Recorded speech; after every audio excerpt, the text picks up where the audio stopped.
Kent Online News. News you can trust. This is the Kent Online Podcast.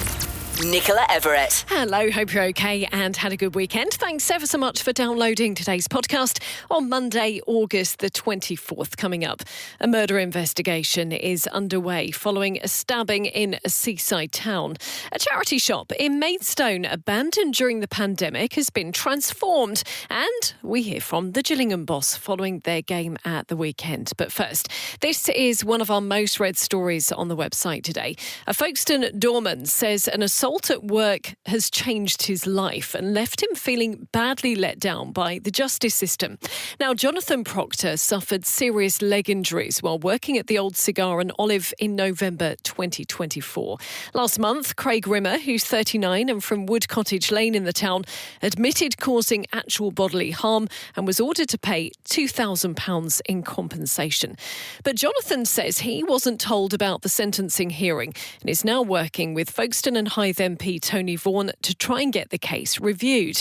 Nearly 2 years after the attack, Jonathon is still on crutches. He's unable to return to his old career too, and says the impact has been physical, financial and emotional. I've always been told it's very unlikely I'll get full mobility back in my leg, so I'm half expecting to be able to get a little bit more mobility, but it's basically much messed my life up for forever. I've now got to take painkillers very regularly. I'm on codeine, which is quite a strong medication, because I am very struggling still. It hurts like hell, and you know, this is my life now. I'm in quite a bit of pain quite regularly. I used to be a head doorman. I used to work in retail security. I used to do event security, so I would go off and do festivals, and they are big money earners for me. A festival, you can earn £700-800 on some festivals. All of this I've lost. The financial impact on me has been catastrophic. I'm on universal credit, which isn't the nicest of things. I'm going from used to working 60-hour weeks to not being able to do even 20 hours. Like, my body is exhausted. I go through it in my head. Is there anything I could have done differently? And there are even times where you wake up panicked, you think, is this going to happen again? Like, I'm cautious every time I look around who's around me. I've asked myself a lot, why me? Why me? You know, I was only doing my job. Why did he have to attack me? Why did he have to hospitalise me? Why did he have to end my career? Since the moment this investigation's kicked off, the officers involved in the case just didn't seem interested in it at all. It was passed from one officer to another. Eventually, the new officer who was taking over the case, I had to constantly push him, saying, what's going on? I had witnesses who saw this incident. They never contacted them. I had to constantly go above this officer's head to his senior to get the people who I knew would witness this, to get them interviewed and get them involved in this case. The sentence passed was a £2,000 compensation order, and for something this serious, it goes well outside of the sentencing guidelines. But again, Kent Police didn't even tell me that was going on. I was informed after the fact, because I would have objected, and I would have told the CPS this is ridiculous. You can't say for what was done £2,000 was a fair sentence. It was anything but, and I feel like I've been betrayed by Kent Police. There's a petition by the Security Industry Authority to make it a standalone offence to assault door staff. At first I was a bit nervous about supporting it. Now I'm a full champion of it, because I've saw the system let me down. I've saw the system fail me completely, and I feel like justice has been denied to me. And I think, there might need to be a separate law now. There might need to be something which says, if you do this, you need to face the full force of the law. You can also watch a report on this story from our colleagues at KMTV within the article today at Kent Online. Well, Kent Online has asked the Crown Prosecution Service, Kent Police and Courts and Tribunals Judiciary why Jonathon was not notified about this case, but none has provided an explanation. Kent Online News. Other top stories for you today. today and a murder investigation's underway following a double stabbing in Ramsgate. Kate joins me now with more on this story. Kate, what do we know so far? Well, police were called to reports of a man with a knife in the Harbour area of the seaside town in the early hours of Sunday. 2 injured men were then discovered in Harbour Street and Harbour Parade. Both had suffered stab wounds. The 52 and 48-year-olds were both taken to a local hospital with serious injuries, but the 52-year-old couldn't be saved. And there's been an arrest, Kate. That's right. A 21-year-old British man was detained shortly after the incident and is still in police custody. Officers have told us they're not looking for anyone else in connection with what happened. Harbour Street and Harbour Parade were closed yesterday while forensic officers worked at the scene. A taxi understood to be linked to the incident was also being examined. Kate, thank you ever so much. A Sheppey man who set his ex-girlfriend's belongings on fire, then video called to show her the blaze, has been ordered to do unpaid work. A court heard Charlie Newman became angry after seeing his former partner in a pub near Sittingbourne in October last year. The 20-year-old from Park Avenue in Maidstone admitted arson and must also pay compensation. The owner of a dog has been jailed after the pet escaped from a house in Sheerness and attacked a woman. The court's been told the victim was left with teeth mark wounds and bruising to the back of her legs after it happened in July 2023.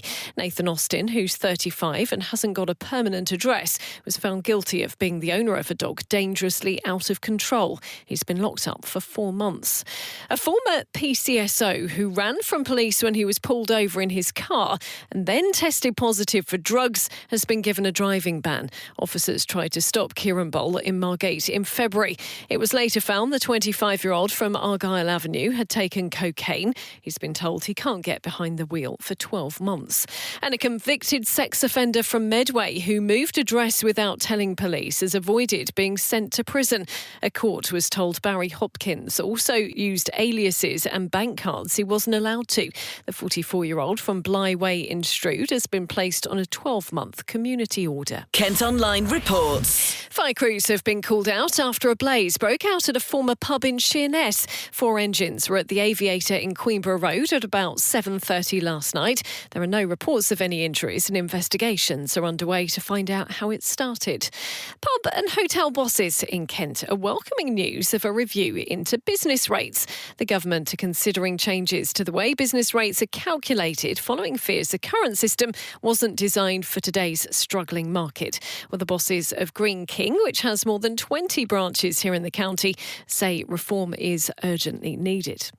Next, we can hear from a young woman from Herne Bay who's warning others to make sure they know the potential side effects of steroid creams after she was left with a severe skin condition. Sophie Cooper had been prescribed cream for eczema but says she was never verbally warned about something called TSW or topical steroid withdrawal. The 21-year-old has almost 17,000 followers on TikTok and has been sharing her story.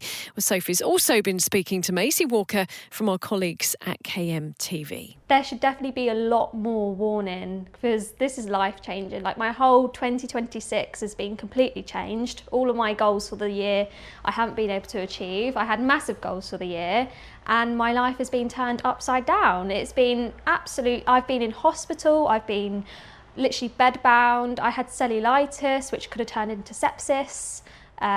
It's really severe and it's ridiculous that they don't even warn you. Thank you. And what would you like to see changed in terms of kind of labelling and awareness? The doctors should definitely be telling you about TSW. There should be guidelines in place for diagnosis because there's not any guidelines for diagnosis at the moment. And there should just be a warning rather than a tiny leaflet in a box. And yeah, they should be telling you when they give it to you. But also the problem is that you can actually buy hydrocortisone at a pharmacy as well. So the pharmacists need to be aware of this as well.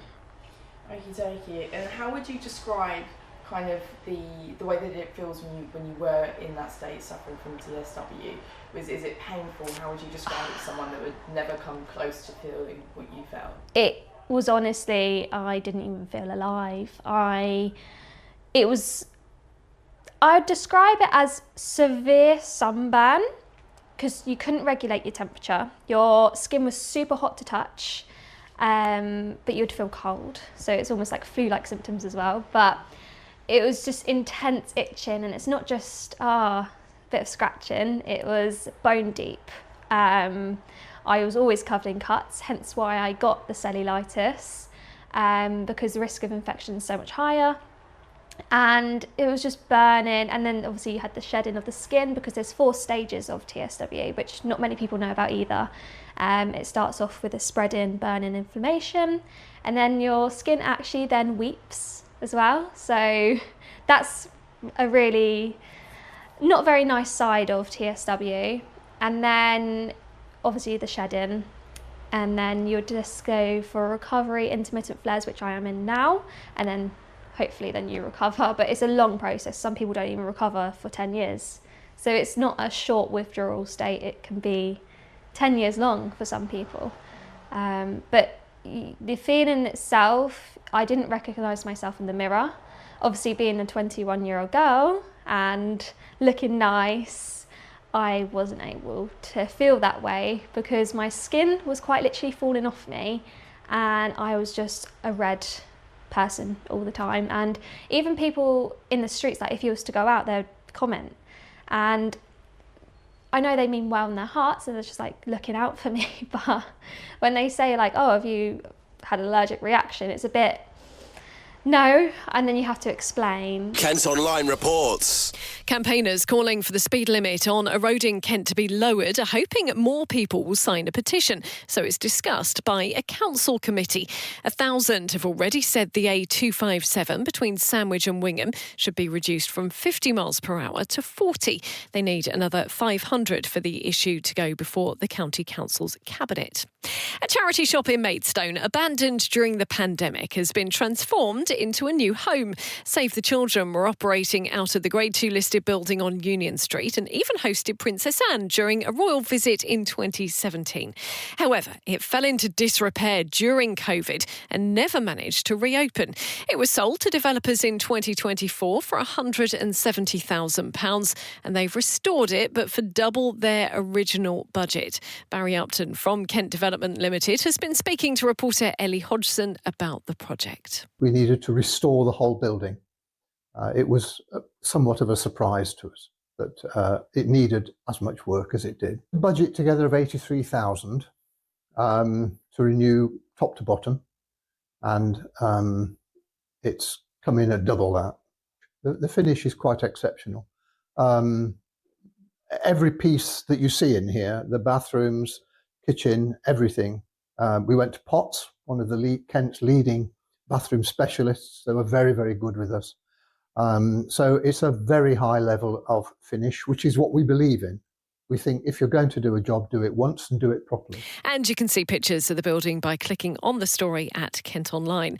And a popular Gravesend boutique, which suddenly closed after marking its 30th anniversary, has reopened in a new premises. For Girlies used to be based on Stone Street, but was forced to shut following a rent increase. It's now been given a space above an estate agent's on Windmill Street, allowing it to stay in the town centre. Kent Online Sport. Football first up, and Gillingham have picked up their first point of the season. Their game away to Fleetwood Town on Saturday ended goalless. Well, let's hear from manager Gareth Ainsworth, who spoke to us after the final whistle. Performance-wise, again, I'm the same feeling as after 80 minutes last week. Performance was good enough. That's how you defend your box, you know. And the override emotion is concerned now over Kadeem Harris and his injury, because that was a tough one to see, especially after Liam Gordon and Armani Little last week, and the ones we picked up in pre-season. But the boys were tasked to defend a long ball team, defend their own box. There'll be crosses in the box, they'll put free kicks and corners in the box, as built, and we dealt with everything. On the flip side, I thought we had the best chances of the game. I think we have to score, we have to score some of these chances. Similar to last week, we've got to put them in, because we could have won the game today, But I've had an unbelievably young bench today. It's a real Gillingham Academy bench. The club's got to be proud of that. And some league debuts. I think Logan Dobbs' full league debut, Sheldon Kendall's debut, Conor McManus coming on debut. These are great stories for a 0-0 away at a team who will beat teams here, because it's a tough place to come, Fleetwood. I don't know what's happening, but the luck is just not with us at the moment. Ronan, fantastic shot. We know what Ronan can do. He's going to strike from anywhere. And Sheldon, bent one in there. I think Harry Waldock's cross actually shaved the post at the end there. So maybe 6 times this season. But when you look at your bench and you're going, right, Cameron Answery, first minutes for 6 months, Harry Waldock, Youth Academy, coming through, Conor McManus, obviously a new signing, Sheldon from a Youth Academy. This is great, and Harry Webster and Sully Booth left on the bench, and Tate Hold'em, all our own players, I think that there's not many teams in the Football League this weekend would have had what we've had academy-wise on the bench and on the pitch. Saying that, I do need my experience back. I do need my Liam Gordons, my Kadeem Harris, my Armani Littles back, Gareth, Bradley, Ollie Wright, Ethan Coleman. We've got so many big players that could affect this game. So I'm looking at this positively, going, when we are back, we're going to be good. I'm trying to get 2, maybe 3 more faces in before the window closes. Kadeem probably makes it a little bit more urgent now, and we'll have to do the job there. But we've identified a few now. I've given the yeses, and it's just about getting them in, which is tough. It is tough, and I understand that. So we'll see where we go with that. But no, really proud today. That's how you defend your box. And if we could have took one of our chances, we'd have took all 3 today. And we're gonna work hard on being like we were today, resolute, belief in each other. Very fit, saw the game out well. I'm proud. I'm really pleased, and the future's going to be good here because of all these players developing now and what they're doing. And let me just mention the fans. They were sensational. I know last year we had a few, frustrations and shouts at me and that, and I think they've gone down to single figures now. I count them on one hand. They're all behind us, which is brilliant. That game followed a 3-0 defeat on the opening day of their League 2 campaign. Next up is Northampton Town at Priestfield on Saturday. And in cricket, Kent have beaten Middlesex to stay second in the county championship. They won by 46 runs at Northwood yesterday. Their match against rivals Northamptonshire, who are just 4 points behind them, gets underway on Thursday. Well, that's all from us for today. Thanks ever so much for listening. Don't forget, you can follow us on socials, plus you can get the details on the top stories direct to your email each morning via the briefing. To sign up to that, just head to kentonline.co.uk, and whilst you're on the site, you can also subscribe to Kent Online Premium. That gives you access to content with fewer ads and exclusive stories. News you can trust. This is the Kent Online Podcast.